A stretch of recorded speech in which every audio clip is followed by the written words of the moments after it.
Hi, welcome back to my channel for my August wrap-up. It was a pretty good reading month. I really enjoyed the books that I read, so I can't wait to talk about them. Let me know in the comments what books you read this month, and if you have any new favorites, or any books you didn't enjoy, or if you reread some old favorites, let me know. First, I read Under the Whispering Door by T.J. Klune. Many of you know that The House on the Cerulean Sea was one of my favorite books I read last year, so when I spotted a copy of Under the Whispering Door, I had to get it.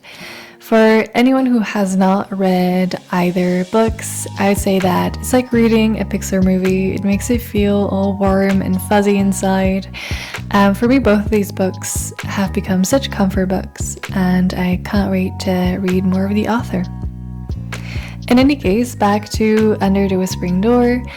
The story starts as Wallace Price finds himself at his own funeral. Reluctantly, he joins May, his reaper, to Charon's Crossing's Teas and Treats, where he's supposed to meet with the ferryman. Charon's Crossing is a tea shop where people who die get time to come to terms with the fact that they have passed, and they can then peacefully cross over. At the tea shop, we meet a group of lovable characters. We have Hugo, the ferryman, in charge of the crossing, Nelson, Hugo's grandfather, who decided to stay at the tea shop rather than crossing over, and Apollo, Hugo's ghost dog. And of course, we have May, the Reaper. They all are such lovely, delightful characters that you will fall in love with. Wallace, on the other hand, was a pretty despicable human being in his life, but over time you start to understand and love him anyways. It's a bit like In A Man Called Ove, if you've read that book, although I would say that Wallace truly transformed, whereas Ove we more get to understand throughout the book. But if you enjoyed that story, you will probably like this one also. It's so heartwarming, heartbreaking, and just such a cozy read. Death is a dominant theme in this book. It's touched on in many ways. It's about grief a lot, but also about appreciating life. And while it has its dark moments, it has an overall positive, hopeful feeling to it. So, lovable characters, a wholesome story. This book is definitely a new comfort book for me that I will reread again at some point. I did end up giving it 4 stars because I wasn't quite sure about the ending, but otherwise I really liked it. The House on the Cerulean Sea is still my favorite, T.J. Klune, but if you enjoyed that book, you will probably like this one also. For my reading journal, I wanted to recreate one of those old tea shop signs on the left side of the page for Charon's Crossing's Tea and Treats, and then stuck with this blue and brown color palette for the rest of the spread. Sometimes I don't fully explain all the elements of my spread just because there could be some spoilers, or it could just take a bit too much explanation, but I hope that those of you who have read the books kind of notice my little Easter eggs sometimes.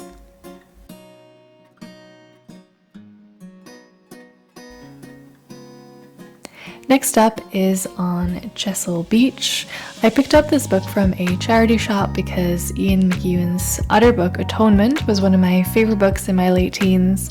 I haven't read it in forever, but I remember really loving it. And so I picked up On Chesil Beach without knowing much of it.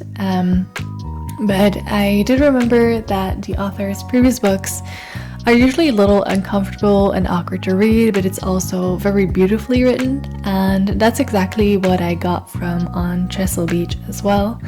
The story is set in the 1960s, on the wedding night of Edward and Florence. They are both virgins and worried about their wedding night for different reasons. So we follow their disastrous wedding night in all its intimacy, awkwardness, and drama. We get some flashbacks to the earlier days in their romance, to their childhood, really bringing us quite rich and complex characters. As always, I thought the author's writing was beautiful. This span of a couple of hours of something very common was written about in a way that really brought out its significance. I always love pieces of writing that bring out the beauty of the mundane. I really liked the way the characters were explored, how we got to know them, also as they described each other. They're neither likable or unlikable characters, I would say, because you get enough understanding of why they behave the way they do, even though you may not agree with the way they act. You really see the complexities of their relationship also, and really in the context of this being set in the 1960s. There are some trigger warnings for this book, particularly around physical abuse and consent, so if those things you don't really want to read about, this one might not be for you. If you're looking for a tragic story that is a little different type of star-crossed lovers, the challenges of sexuality in the 60s, and you don't mind a lot of intimate scenes, then this might be the book for you. It's a very short book that I found quite captivating. For my reading journal, I used this very 60s looking floral pattern as a background on which I did a very simple block letters in a classical serif font. On the right side, I wrote a short description in a box and tied it all together with some washi tape. The next book is Get a Life, Chloe Brown. I was risking only reading Beth O'Leary books whenever I felt like romance because I have a hard time finding romance books that I actually enjoy. So I forced myself to branch out and ended up with a series that I know is very loved, The Brown Sisters by Talia Hibbert. The first book in the series is called Get a Life, Chloe Brown.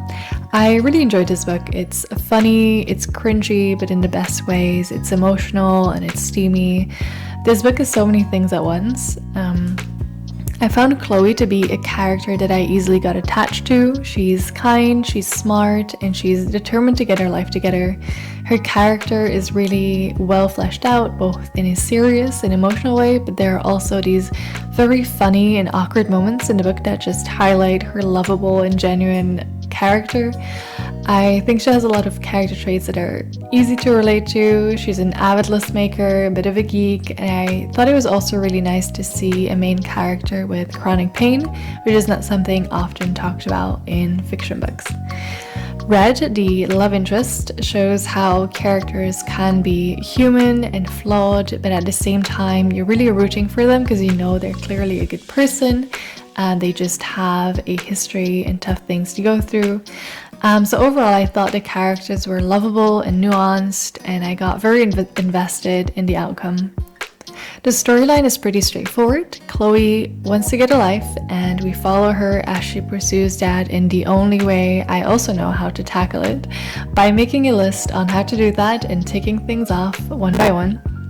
And of course, things take a turn here and there's it's filled with funny and emotional moments, so I would really recommend this book if you are looking for a funny romance with emotional elements and you are prepared for quite some steamy scenes.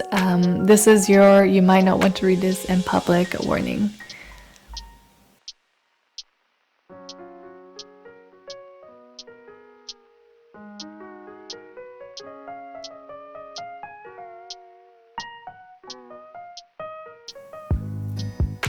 Finally, I read 3 Elegies for Kosovo. Ismail Kadare is an author recommended to me so many times, but I've always been reluctant because he mainly writes historical fiction, which is not really my thing. So I picked up 3 Elegies for Kosovo, which is a very short book, just to see if maybe I should be trying some of his books. The author's writing is really lyrical, poetic. I did really get carried away with the story. So I would definitely recommend this book if you are particularly interested in the history of the Western Balkans. It really brings to light some of the complexities of the history and the ethnic conflict in the region. It might be a bit difficult to understand with no background at all, although I think this story is still beautiful just for the writing, and I think it's a good introduction, even if it's just to point out some of these complexities, which may spark your interest. I found it quite impressive how much of it was captured in such a short book. Like I said, the book is very short, definitely something you can read in one sitting, which was perfect for me since I'm still a bit torn on the genre. I thought it was really interesting, and so I might try one of his novels next.